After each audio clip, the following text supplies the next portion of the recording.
Kale had never expected his routine maintenance shift aboard the interstellar research vessel to bring him anywhere near the command deck, let alone face-to-face with the alien queen. The vessel had been tasked with cataloging and protecting rare species across distant star systems, and Kale's role as a medic and repair specialist often kept him in the ship's lower decks, far from the political or ceremonial operations. The Queen's ship had suffered a skirmish with space pirates, and the injured alien had been brought aboard in a critical state. Her people were unlike any Kale had encountered, tall, elegant, with limbs that seemed both delicate and unbreakable, adorned in armor that glimmered faintly under the artificial lights of the medbay. The Queen herself had been unconscious when they carried her in, but even in stillness, Kale could feel the intensity of her presence. There was a quiet power in the way the ship seemed to bend slightly around her, as though the very air acknowledged her authority. Kale had been assigned to clean and disinfect her wounds, which were concentrated along her upper arm and shoulder. The task required precision and care, not only to prevent infection, but also to respect the rituals of her people. The medbay was quiet, filled only with the hum of the life support systems and the occasional soft beep of monitoring devices.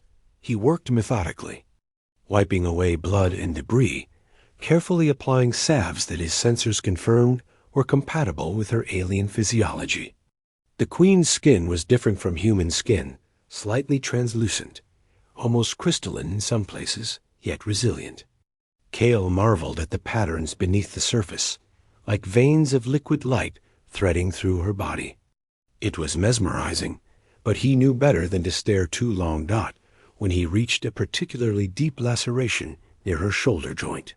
The angle required him to lean closer than usual. His hand brushed against her side unintentionally. Immediately, Kale froze, aware of how personal the space had become. He retracted quickly, feeling a flush of embarrassment, though he reminded himself that it was purely accidental. The alien queen stirred slightly, her eyes fluttering open to reveal irises that shifted in color like sunlight on water. Kale froze further. The queen regarded him with a calm curiosity, not anger, and for a moment, the world seemed suspended between the two of them. She spoke in her language, and Kale's translator processed her words in near real time. Your hands are precise. You touch with care, yet your hesitation is unusual. He swallowed and gestured to her wound. I am only cleaning the injury, my queen, he said, his voice steady despite the pounding of his heart. I mean no offense.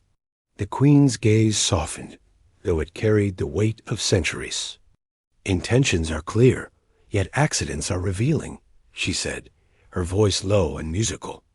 Kale could feel the vibrations more than hear them, a sensation that seemed to echo in his chest. It was not threatening, but deeply intimate in a way humans rarely experienced. As he continued his work, he maintained a careful distance, but the queen shifted slightly, allowing him access to the rest of the wound. Each movement of her body was fluid, almost feline in its elegance, and Kale realized that she trusted him despite the initial slip.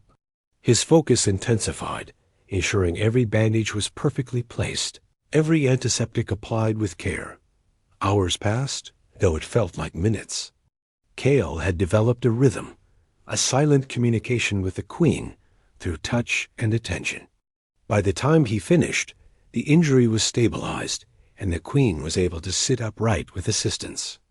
She observed him quietly, and Kale felt a strange sense of relief mixed with awe. He had performed this duty without causing further harm, and somehow, the queen seemed to recognize the sincerity behind his every action. Humans are fragile, she said after a pause, her voice almost a whisper. Yet your species has precision and courage that few of mine possess. Kale felt a mix of pride and humility. He had always considered humans resilient in unexpected ways.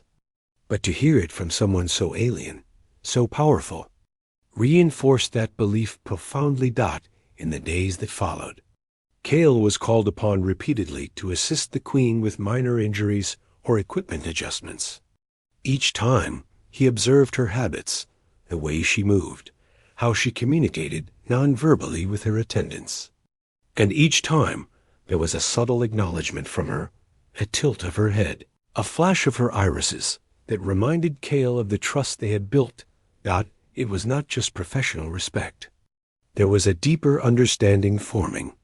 The Queen's presence, once intimidating, became a source of inspiration for Cale. He realized that humanity's strength was not in sheer physical power, but in empathy, adaptability, and meticulous care under pressure. He had come to her to clean an injury. Yet he found himself learning lessons about diplomacy, leadership, and connection that no classroom or mission report could teach. One evening, Cale found himself alone in the medbay again, preparing supplies for routine checks. The Queen entered silently, observing him as he worked. She spoke in her language, but this time, Cale did not need the translator.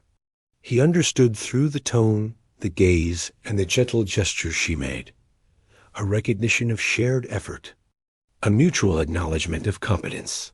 "You have remained steady," she said, her words resonating softly. "Even when mistakes occurred, you corrected them with care. That is rare." Cale inclined his head, feeling a warmth of validation. He understood that in the hierarchy of her species, a simple acknowledgement of skill was a profound honor. It was not flattery. It was recognition from a being who had witnessed countless experts and warriors, yet found value in him, a human. The bond between them deepened over the following weeks. Cale continued to attend to her needs, often finding himself in moments of silent observation, learning from her reactions, her decisions, the subtle ways she commanded her attendants. It was a silent mentorship, yet entirely reciprocal. The Queen's respect for his care and attention to detail encouraged him to approach his work with even greater precision and empathy. One day, as Cale applied a new salve to a healing scar, he noticed the Queen watching him with a small, almost imperceptible smile. "You are more than a caretaker," she said. "You see beyond the surface, into the essence of what needs protection. That is rare, human." Cale felt a swell of pride, tempered with humility. He realized then that the moment his hand had slipped during the initial cleaning had not defined him. Instead, it had become the starting point of an extraordinary relationship based on trust, skill, and shared purpose. In the end, Cale's encounter with the alien Queen was a testament to the human ability to adapt, to understand, and to act with care even in alien circumstances. It was a reminder that strength was not measured solely in power or combat prowess, but in precision, empathy, and the courage to act rightly when it mattered most. As the ship continued its voyage through uncharted systems, Cale found himself not only a medic and technician, but also a silent witness to the leadership of one of the galaxy's most formidable beings. And though his hand had slipped once, he had proven that the human heart and mind were capable of far more than anyone, including the alien Queen herself, might have imagined.